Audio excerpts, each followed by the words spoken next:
How to change font style in Discord. Hey guys, welcome back to this YouTube channel. Today I will show you that how can you change font style in Discord. So let's get started. On this process, at first you'll have to open the Discord with your account.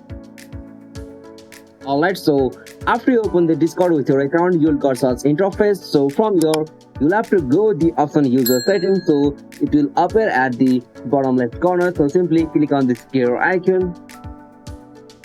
Alright, so simply from here you'll have to scroll down and go the section app setting, and from here you'll have to go the option first one which will say appearance. So simply click on it.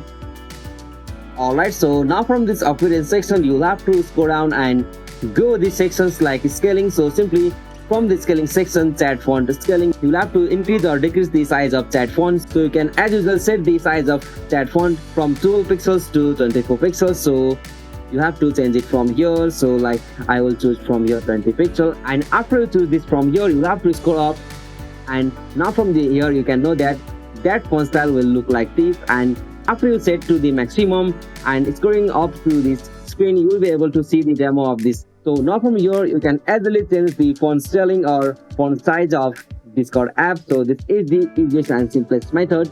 Hope you found this video helpful to you, and please don't forget to subscribe our YouTube channel for more quick and short tutorial like this. Thank you for watching this video. Have a nice day.